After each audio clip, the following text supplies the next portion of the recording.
안녕하세요. 저는 내과 전문의 정재훈 박사입니다. 40년 넘게 시니어분들의 밤잠을 방해하는 문제, 바로 야간뇨에 대해 수많은 상담과 치료를 해왔습니다. 오늘은 그 노하우를 바탕으로 단순한 불편을 넘어 생명을 위협할 수 있는 야간뇨의 모든 것을 알려드리겠습니다. 제 진료실을 찾는 분들이 가장 많이 하시는 말씀이 있습니다. 밤마다 화장실 가느라 제대로 못 자요, 선생님. 통잠 자는 것이 소원이라고 말하는 분들이 정말 많죠. 지난 40년간 진료하며 제가 알게 된 사실, 나이가 들면 밤에 깨는 건 피할 수 없다고 체념하시는 분들이 너무 많다는 겁니다. 하지만 이건 사실이 아닙니다. 야간뇨는 분명 개선할 수 있고 때로는 완전히 해결할 수도 있습니다. 제가 만난 수많은 환자들 중에는 적절한 치료와 생활 습관 개선만으로 밤중에 화장실에 가는 횟수를 확실히 줄인 분들이 많습니다. 지금 이 영상을 보고 계신 여러분도 밤에 한 번 또는 여러 번 소변 때문에 깨시나요? 그렇다면 오늘 제가 드리는 조언들이 분명 도움이 될 겁니다. 시작하기 전에 이 영상이 도움이 되실 것 같다면 구독과 좋아요, 그리고 알림 설정을 해주세요. 여러분의 건강한 삶을 위한 유익한 정보를 들으실 수 있습니다. 그럼 지금부터 야간뇨에 대한 모든 것 함께 알아보겠습니다. 많은 분들이 야간뇨를 단순히 나이 들면 생기는 불편함 정도로 생각하십니다. 하지만 제가 40년 동안 의사로 일하며 깨달은 것은 이 불편함이 실제로는 전반적인 건강과 삶의 질에 심각한 영향을 미친다는 사실입니다. 우선 수면의 질 저하가 가장 큰 문제입니다. 저는 종종 환자분들께 이렇게 설명합니다. 수면은 마치 열차와 같습니다. 수면 단계라는 여러 역을 차례로 지나야 하는데 중간에 깨면 다시 처음부터 시작해야 합니다. 밤에 여러 번 깨는 것은 마치 목적지에 도달하지 못하고 열차가 계속 출발역으로 돌아가는 것과 같습니다. 이런 분절된 수면은 단기적으로는 다음 날의 피로, 집중력 저하, 기억력 감퇴로 이어집니다. 장기적으로는 더 심각한데요.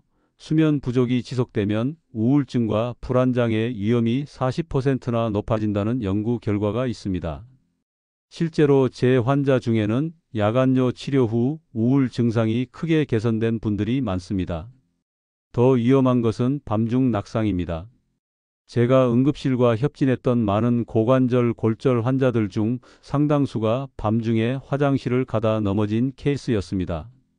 국내 통계를 보면 노인 낙상의 30% 이상이 밤중에 화장실을 가다 발생한다고 합니다. 이런 골절은 특히 고령자에게는 치명적일 수 있어요.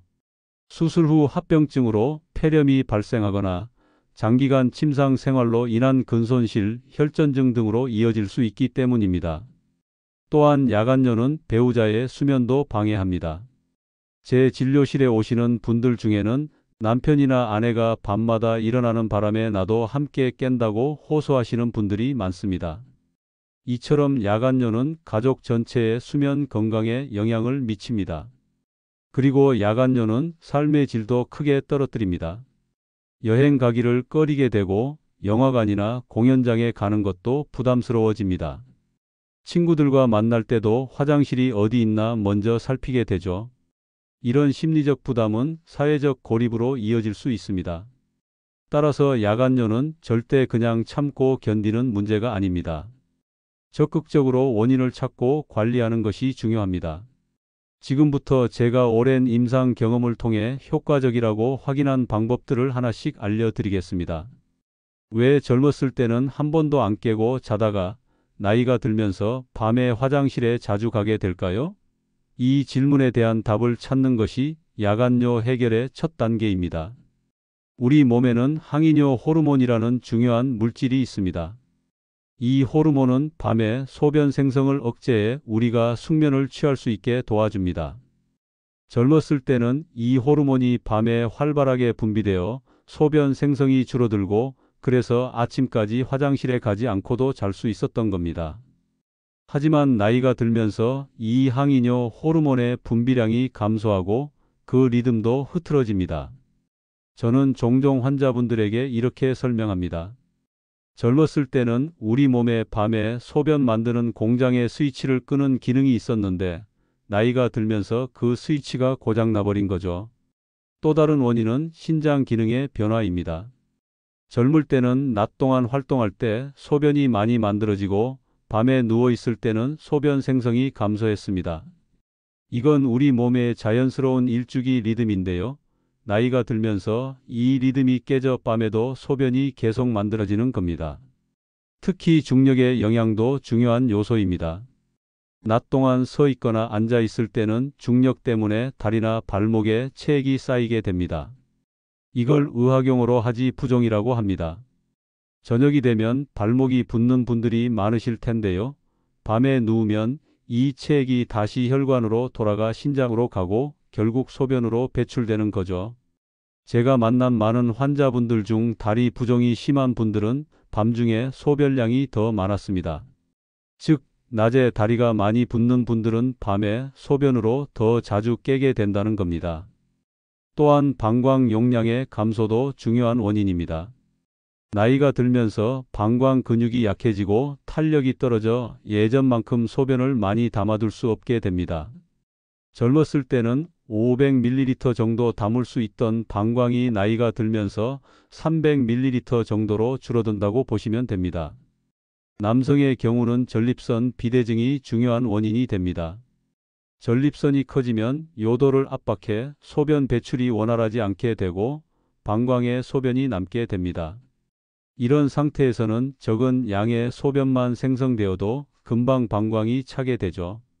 제 40년 임상 경험에 따르면 야간뇨는 크게 4가지 유형으로 나뉩니다. 자신이 어떤 유형인지 아는 것이 효과적인 치료의 첫 단계입니다. 첫 번째 유형은 밤에 소변 생성 증가형입니다. 앞서 설명드린 것처럼 항이뇨 호르몬이 감소하거나 다리 부종이 심한 경우가 여기에 해당합니다. 이 유형은 밤에 만들어지는 소변의 양 자체가 많은 것이 특징입니다. 제 환자 중에는 낮에는 괜찮다가 밤에만 유독 소변을 많이 보는 분들이 많은데 대부분 이 유형이었습니다. 두 번째 유형은 방광 용량 감소형입니다. 방광이 충분히 소변을 담아두지 못해 조금만 차도 화장실에 가게 되는 경우입니다. 남성의 전립선 비대증, 여성의 골반장기 탈출증 또는 과민성 방광 등이 원인일 수 있습니다. 이 유형은 낮에도 소변을 자주 보는 특징이 있습니다. 화장실에 가서 소변을 봐도 그 양이 많지 않은 경우가 많죠. 세 번째는 혼합형으로 위에 2가지 원인이 모두 있는 경우입니다. 제 임상 경험으로는 65세 이상 환자의 약 절반이 이 혼합형에 해당합니다. 소변 생성도 많아지고 방광 용량도 감소하니 당연히 밤에 더 자주 깨게 됩니다. 네 번째는 가성 야간뇨입니다.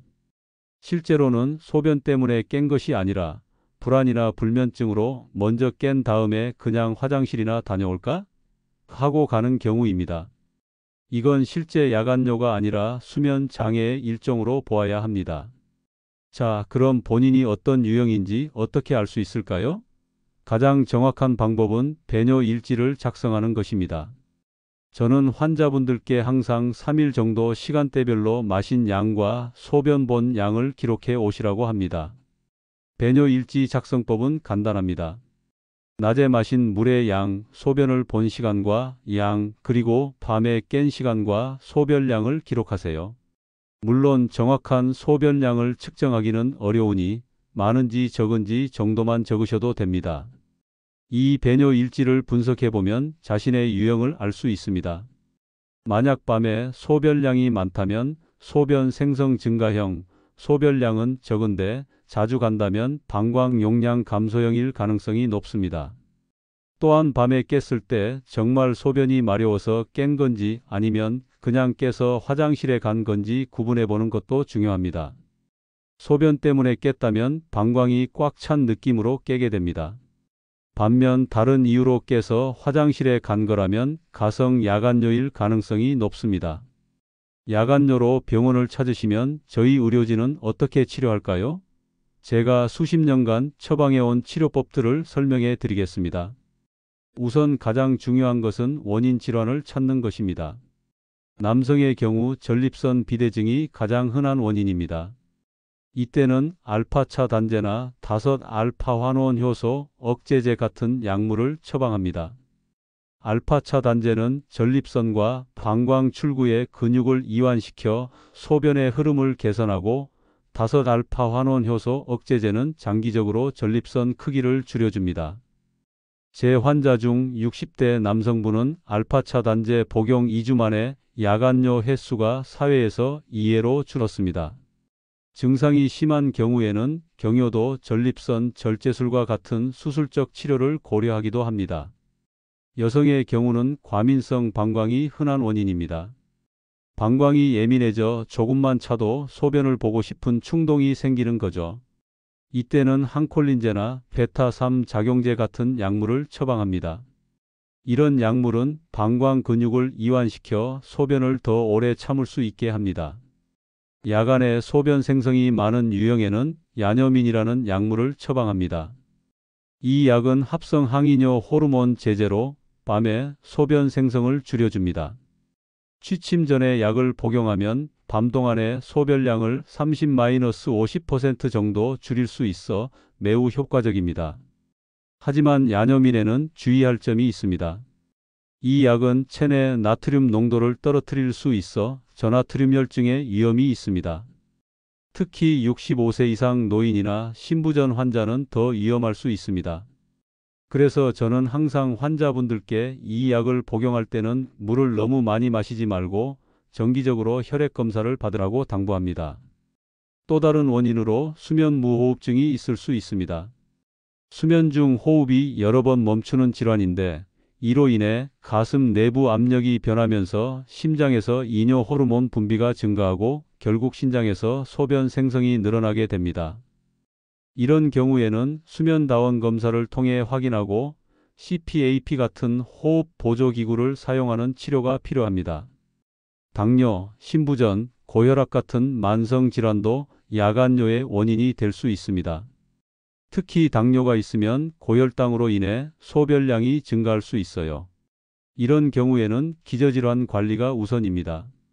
야간뇨 문제로 병원을 찾는 환자분들에게 제가 40년 임상 경험을 바탕으로 가장 강조하는 것이 바로 생활습관 교정입니다.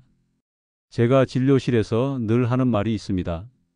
약은 도움을 주지만 생활습관 개선은 근본적인 해결책입니다. 가장 먼저 알아두셔야 할 것은 시간대별 관리입니다. 특히 저녁 시간대가 중요한데요. 저녁 6시 이후부터는 이 세 가지를 반드시 피하셔야 합니다. 카페인, 알코올, 그리고 염분입니다. 카페인은 많은 분들이 커피만 피하면 된다고 생각하시는데 그렇지 않습니다. 녹차, 홍차, 초콜릿, 콜라, 심지어 일부 진통제에도 카페인이 들어 있습니다. 카페인은 신장을 자극해 소변 생성을 증가시키는 강력한 이뇨 작용이 있습니다. 저는 환자분들께 오후 2시 이후에는 카페인이 든 음료를 완전히 끊으세요 라고 말씀드립니다. 카페인은 섭취 후 8시간까지도 체내에 남아 작용할 수 있기 때문입니다. 알코올은 더 주의해야 합니다. 알코올은 항이뇨 호르몬 분비를 억제해 소변량을 급격히 증가시킵니다. 저는 환자분들께 이렇게 설명합니다. 저녁에 맥주 한 캔을 마시면 그 양의 3배 이상을 소변으로 배출하게 됩니다. 특히 수면 중에 알코올은 깊은 수면을 방해해 더 자주 깨게 만듭니다. 야간뇨로 고생하시는 분들은 저녁 음주를 완전히 피하셔야 합니다. 염분 섭취도 매우 중요한 요소입니다. 염분은 체내 나트륨 농도를 높이고 이를 희석하기 위해 우리 몸은 물을 더 많이 끌어당깁니다. 결국 밤에 소변으로 이어지죠. 일본 도쿄 대학에서 진행된 연구에 따르면 저염식을 실천한 야간뇨 환자들은 평균 40% 이상 야간 소변량이 감소했습니다. 수분 섭취 시간도 중요합니다. 물은 아침부터 오후까지 충분히 마시되 저녁 6시 이후에는 최소화하는 것이 좋습니다. 저녁에 갈증이 나면 한두 모금만 마시는 정도로 제한하세요. 저녁에는 수분이 많은 과일도 피하세요. 수박, 참외, 오렌지같이 수분 함량이 높은 과일은 소변량을 늘릴 수 있습니다. 다리 부종이 있는 분들께 특별히 말씀드리고 싶은 방법이 있습니다. 오후 4-6시경에 30분 정도 다리를 심장보다 높게 올려두세요. 낮 동안 다리에 쌓인 체액이 밤에 한꺼번에 혈관으로 돌아가는 것을 예방할 수 있습니다. 또한 압박 스타킹을 사용하는 것도 매우 효과적입니다. 이렇게 하면 밤에 누웠을 때 다리의 체액이 한꺼번에 혈관으로 돌아가는 것을 막을 수 있습니다. 밤중에 잠에서 깼을 때 모든 경우가 다 소변 때문에 깬 것이 아니라는 사실 아시나요? 제 임상 경험에 따르면 야간뇨로 병원을 찾는 환자 중 약 30%는 실제로는 가성 야간뇨였습니다. 이것을 구별하는 방법을 알려드리겠습니다. 우리는 밤 동안 90분 정도의 수면 주기를 4-5회 반복하게 됩니다. 주기와 주기 사이에 잠깐 깨는 것은 완전히 정상적인 현상입니다. 문제는 이때 많은 분들이 깼으니까 화장실이나 다녀올까? 라고 생각하며 화장실에 가는 것입니다. 이것이 바로 가성 야간뇨입니다. 진짜 야간뇨와 가성 야간뇨를 구별하는 간단한 방법을 알려드리겠습니다. 밤에 깼을 때 자신에게 이런 질문을 해보세요. 나는 소변이 마려워서 깬 것인가? 아니면 다른 이유로 깬 것인가? 만약 방광이 불편할 정도로 차서 그것 때문에 잠에서 깬 것이라면 진짜 야간뇨입니다. 하지만 다른 이유로 깨서 그냥 화장실에 가는 것이라면 가성 야간뇨일 가능성이 높습니다. 제가 진료실에서 환자분들께 항상 드리는 조언이 있습니다. 밤에 깼을 때 먼저 10초 정도 가만히 누워서 정말 소변이 마려운지 확인해 보세요. 급하지 않다면 다시 누워 있으세요. 놀랍게도 많은 환자분들이 이 간단한 방법만으로도 화장실 가는 횟수가 줄었다고 보고합니다. 수면 중에 깨는 원인은 다양합니다. 콧골이나 수면 무호흡, 관절통, 위산역류, 불안감 등이 원인일 수 있습니다. 이런 문제로 깬 후에 그냥 화장실에 가는 경우가 많습니다. 이럴 때는 소변 문제가 아니라 수면을 방해하는 원인을 찾아 해결하는 것이 중요합니다. 만약 밤에 깨서 바로 다시 잠들기 어렵다면 몇 가지 도움이 되는 방법을 알려드리겠습니다. 가장 중요한 것은 침대에서 일어나 앉거나 불을 켜는 등의 큰 동작을 피하는 것입니다. 이런 행동들은 뇌를 더 각성시켜 다시 잠들기 어렵게 만듭니다. 대신 누운 상태에서 심호흡을 천천히 하면서 몸을 이완시키세요. 제가 환자분들께 가르쳐 드리는 4-7-8 호흡법이 있습니다. 코로 4초간 숨을 들이마시고 7초간 숨을 참았다가 입으로 8초간 천천히 내쉬는 방법입니다. 이 호흡을 3-4번만 반복해도 자율신경계가 안정되어 다시 잠들기가 한결 쉬워집니다. 야간뇨의 가장 심각한 합병증 중 하나는 밤중 낙상과 골절입니다. 제 40년의 임상 경험에서 수많은 고관절 골절 환자들을 보았는데 그중 상당수가 밤에 화장실을 가다 넘어진 경우였습니다. 특히 노인에게 이런 낙상은 생명을 위협하는 심각한 문제가 될 수 있습니다. 통계를 보면 고관절 골절 환자의 약 20-30%는 1년 이내에 사망에 이른다는 충격적인 수치가 있습니다.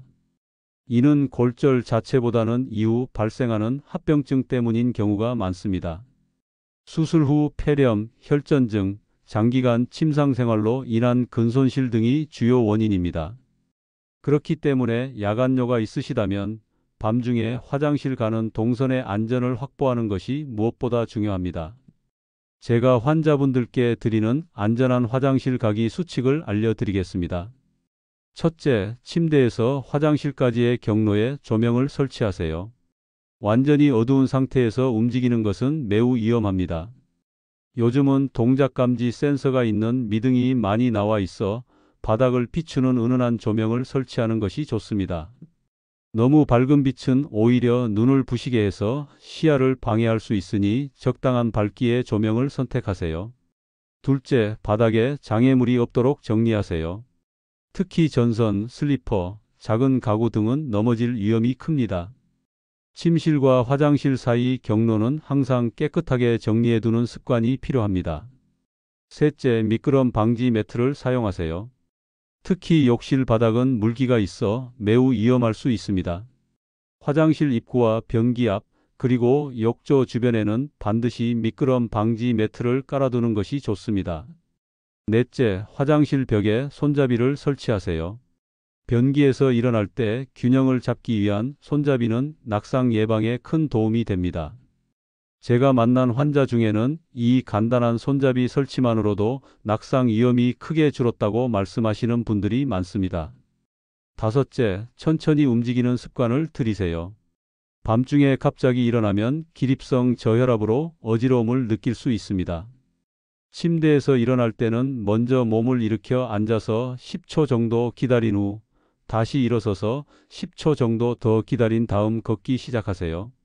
특히 낙상 위험이 높은 분들, 예를 들어 고령이시거나 관절염이 심하거나 평형 감각에 문제가 있는 분들은 침실에 간이 소변기를 피치하는 것도 고려해 보세요. 처음에는 불편하게 느껴질 수 있지만 심각한 낙상 위험을 줄일 수 있다는 점에서 매우 유용한 방법입니다. 지금까지 야간뇨의 원인부터 해결책까지 함께 알아보았습니다. 제가 40년 동안 수많은 환자분들을 진료하며 내린 결론은 이것입니다. 야간뇨는 결코 그냥 참고 살아야 하는 노화 현상이 아닙니다.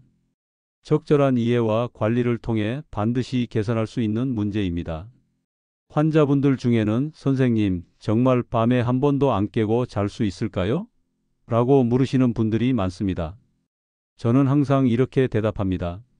모든 분이 완벽하게 해결할 수는 없지만 대부분의 경우 야간뇨 횟수를 절반 이상 줄일 수 있습니다. 많은 분들이 밤에 3-4번 깨던 것이 1번으로 줄거나 때로는 완전히 없어지는 경우도 있습니다. 오늘 말씀드린 내용을 간단히 정리해 드리겠습니다. 첫째, 야간뇨는 단순한 불편함이 아니라 삶의 질과 건강에 심각한 영향을 주는 의학적 문제입니다. 수면 부족, 우울증, 낙상과 골절 위험을 높이므로 적극적인 관리가 필요합니다. 둘째, 자신의 야간뇨 유형을 파악하는 것이 중요합니다. 소변 생성 증가형, 방광 용량 감소형, 혼합형 또는 가성 야간뇨인지에 따라 접근법이 달라집니다. 배뇨 일지를 작성해 보세요. 셋째, 생활습관 교정이 가장 효과적인 치료법입니다. 저녁 6시 이후에는 카페인, 알코올, 염분을 피하고 수분 섭취도 조절하세요. 다리 부종이 있다면 오후에 다리를 올리거나 압박 스타킹을 사용하세요. 넷째, 밤에 깼을 때는 정말 소변이 마려워서 깬 것인지 확인해 보세요. 급하지 않다면 다시 누워서 심호흡으로 이완을 시도하세요. 불필요한 화장실 방문을 줄이는 것만으로도 수면의 질이 크게 개선될 수 있습니다. 다섯째, 안전한 화장실 동선을 확보하세요. 조명 설치, 장애물 제거, 미끄럼 방지 매트, 손잡이 설치 등을 통해 낙상 위험을 줄이는 것이 중요합니다. 많은 분들이 야간뇨를 그냥 참고 견뎌야 한다고 생각하시지만 실제로는 적절한 관리를 통해 크게 개선할 수 있는 문제입니다. 제 진료실을 찾은 70대 할머니 한 분은 평생 밤에 3-4번씩 깨던 것이 생활습관 교정과 적절한 약물 치료로 1번으로 줄었고 때로는 한 번도 안 깨고 아침까지 주무신다고 기뻐하셨습니다. 이 할머니처럼 여러분도 야간뇨의 고통에서 벗어날 수 있습니다. 오늘 배우신 내용 중에서 본인에게 가장 필요하다고 생각되는 한두 가지 방법부터 시작해 보세요. 작은 변화가 큰 차이를 만들 수 있습니다. 혹시 주변에 밤에 자주 깨서 고생하시는 가족이나 친구가 있다면 이 영상을 공유해 주세요. 그분들의 삶의 질을 개선하는 데 큰 도움이 될 것입니다. 야간뇨는 참지 마세요. 이해하고 관리하고 실천하면 반드시 좋아집니다. 건강한 밤, 상쾌한 아침을 맞이하시길 바랍니다. 지금까지 노인의학 전문의 정재훈이었습니다.